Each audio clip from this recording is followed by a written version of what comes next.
Before the video starts, I want to remind you that it's completely normal to sometimes struggle with difficult thoughts or emotions. If you feel like talking to someone or simply need to get something off your chest, there are confidential resources available that are always there for you. Here you can see the numbers for the US, the UK, and Canada. These hotlines are free, anonymous, and available 24/7. If you're in an emergency and need urgent help, most countries have a special emergency number you can dial to quickly connect with the appropriate services.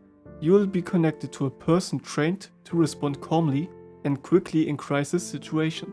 Whether it's an accident, a fire, or another dangerous situation, the person on the other end of the line must ask the right questions and make quick decisions.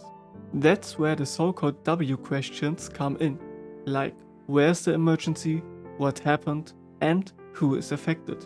These questions help emergency services respond as quickly and effectively as possible, but sometimes a call comes in that no one is really prepared for, a call that can deeply affect the operator, especially when it's a child making the call in a desperate situation. Chapter 1. One well-known example of a child calling emergency services is the so-called Nikki call. This audio was uploaded to the YouTube channel Suicide After One on December 26, 2011, titled Fatal 911 Suicide Call. In the recording, you hear a young girl calling 911. She is asked for her name right at the beginning, and she answers Nikki, which is why the call is known as the Nikki call. As the call continues, Nikki tells the dispatcher that her brother has taken his own life using a firearm. Throughout the call, Nikki is crying emotionally and clearly in shock. Toward the end of the nearly 2-minute recording, you can hear Nikki's father talking to the operator. Shortly after that, the call ends. Before I play the call, I recommend muting the video if you prefer not to hear it. The video itself only displays subtitles of the dialogue. If you don't want to see that either, feel free to skip ahead to this timestamp. If you're ready now, here is the full recording.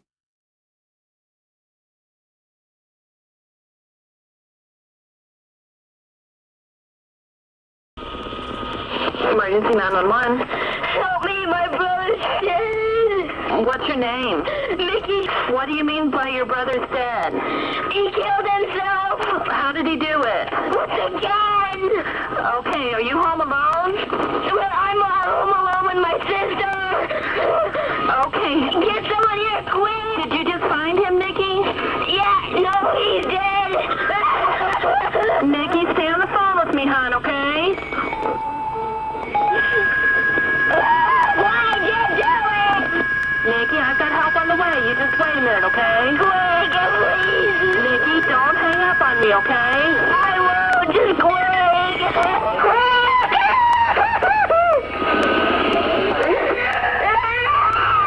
Nikki?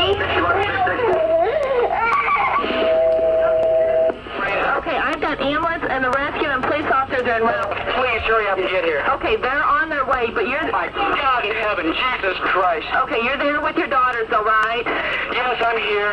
Okay, I just wanted to make sure nobody could hurt them. They were so upset.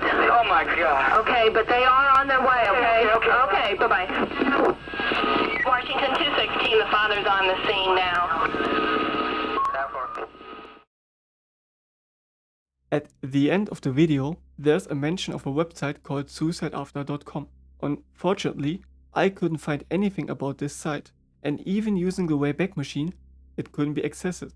But based on the slogan shown, I assume it was a website intended to raise awareness and help prevent suicide. Chapter 2. While listening to the audio for this video, I asked myself, where does this recording actually come from? Because it's rare for 911 calls to be made public, since this would usually violate the privacy of those involved.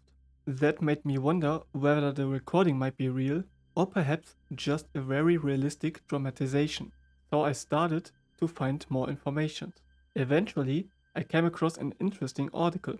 This article was published in the magazine Real Life, where a writer from New York discusses the topic of suicide and his own personal experience.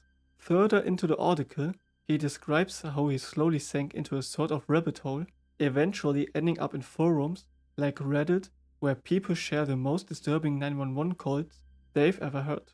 One of the calls he mentions is the Nikki recording, which he describes as his most unsettling earworm. He said he used to listen to the recording repeatedly whenever he was feeling down. And then, he included a detail that could explain the origin of the recording. He mentioned that the audio can be heard at the 6-minute mark of a 2001 documentary called Suicide, made by Eames Yates. Suicide was a documentary produced in cooperation with HBO to raise awareness about depression and suicide. He also wrote the following. George Duchar, then director of suicide intervention training in New Orleans, played the 911 recording for new emergency operators at the police department, presenting it as real.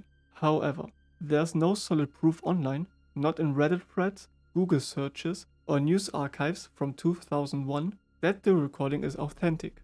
I tried to find the documentary myself, which wasn't easy, but I eventually found it through the Wayback Machine. I have watched the documentary at the beginning, and after a few minutes, this following scene appears. What I want to do right now is I want to play an audio tape for you. Many times we get calls from family members. This is a young girl who has found her brother that has killed himself, that has shot himself. It's not easy, especially when we're talking about young people committing suicide and young people reporting suicide. Emergency 911. Help me, my brother's dead. What's your name? Mickey, What do you mean by your brother's dead? he killed himself. How did he do it? With a gun.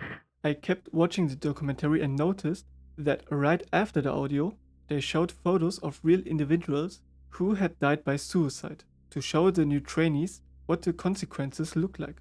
These images looked very real for me, which makes it quite possible that the call may also be real. But again, this has never been officially confirmed, so for now it remains a mystery. My final thoughts.